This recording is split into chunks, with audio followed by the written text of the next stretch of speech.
What is going on, guys? I'm Ergo, and today we're gonna start the BO. So I'm here at Atwood's. We gotta buy 5 gallons of oil. We're gonna just buy their big house brand of 30 weight and go fill this thing up.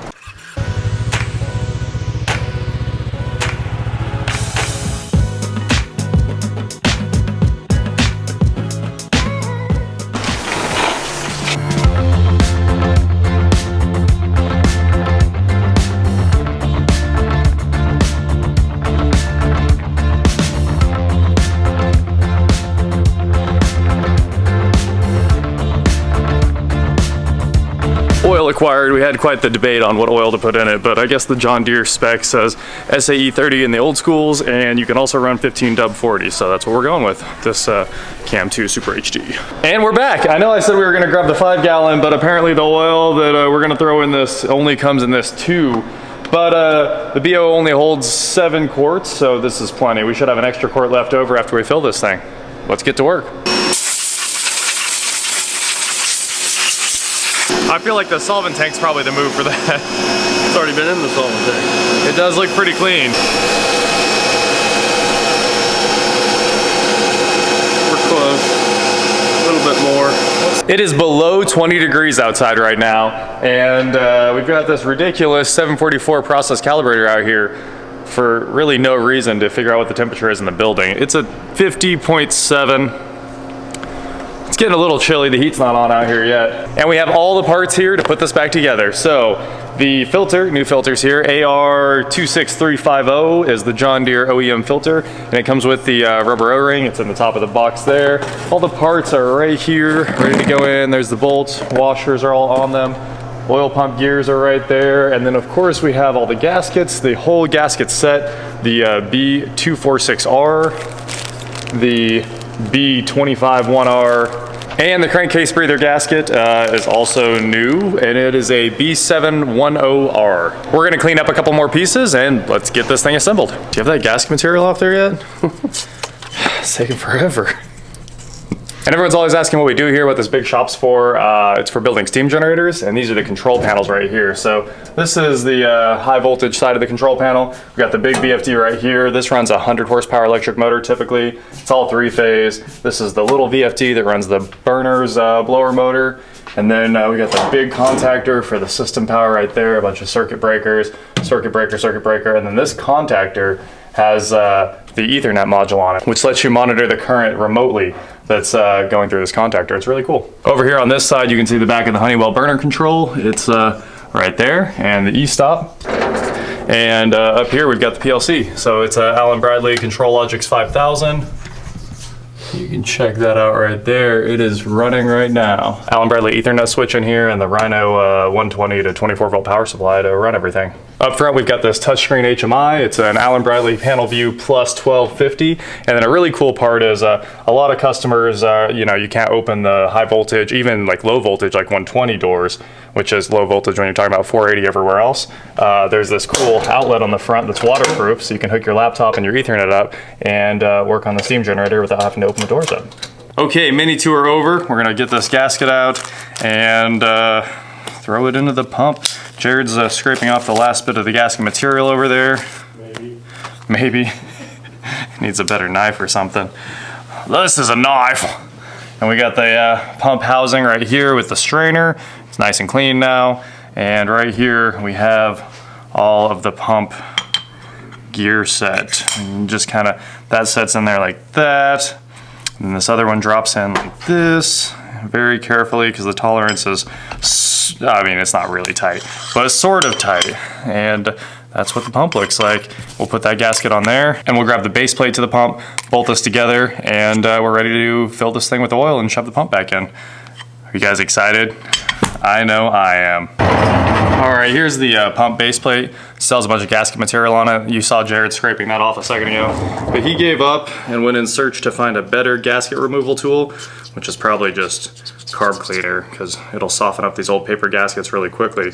But I'm gonna keep scraping while he's gone, and I might have it done before he's back.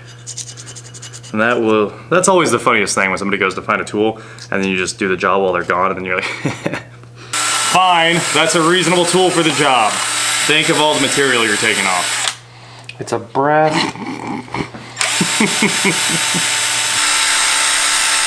There is the pump base plate, nice and clean. Use my brother's wide selection of the red tools here. Assembly time, there goes the first pump rotor, and here is the big pump rotor. Is there shims or anything? I thought there was another box of stuff out there for this. Nope. All right. Cool. All right, RTV time. Of course, the old RTV tube was stuck like they always are, so you have to shove a screw down in there, tighten it up till it sticks. Send it home with the impact. Yeah. That's how you always do it. What's the torque setting? 3 ugga-duggas? 4, I think. 4 ugga-duggas. That's wheel lug torque right there.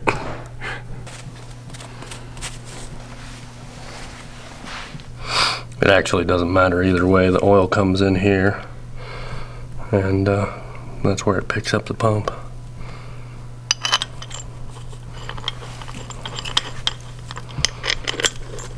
And when you're done with your pump rebuild, you can't forget this all-important little connector that actually connects this shaft to the other shaft. So that just slides onto the square section right there, and it fits pretty tightly, so you're gonna have to work it on a little bit, but it does go on if you just wiggle it. That's designed to shear if it's frozen. Right. Yeah, also the pump feels locked up. Did you try to turn it? What? It feels locked up now. Did you try to turn it? It's Might be a little too tight. a little too tight.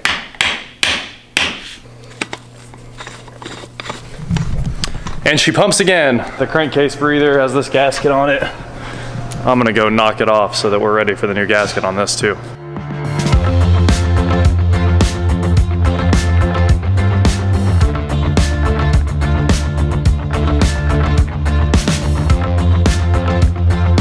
Since it's apart, might as well make it look good. So we've got the solvent tank right here, and I'm gonna scrub all the dirt off of the top of it. I already did the mating surface underneath, and now I'm just gonna finish cleaning it up.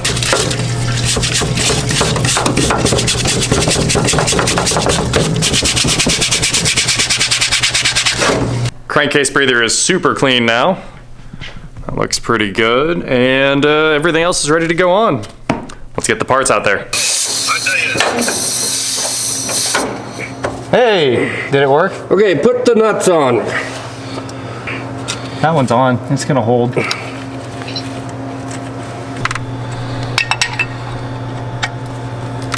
And now we're gonna throw the filter in, put the drain plug in, fill it with oil, and it's go time. Genuine John Deere.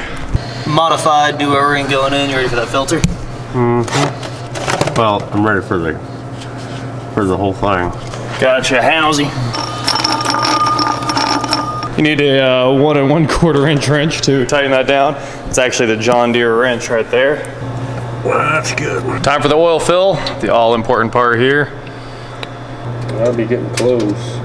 Should be. There it is. And it's full. First start since the oil pump rebuild here. Hey.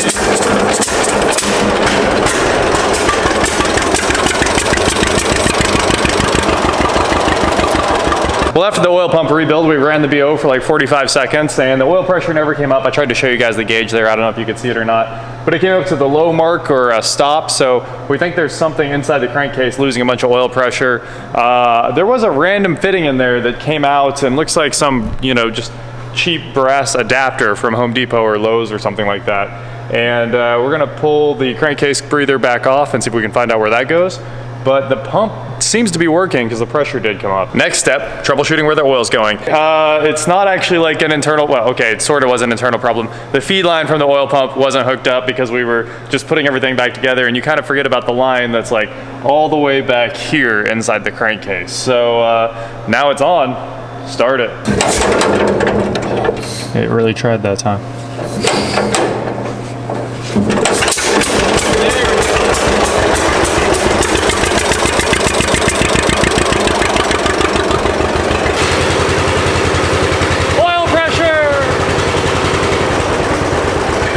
We're getting close to medium now, or middle.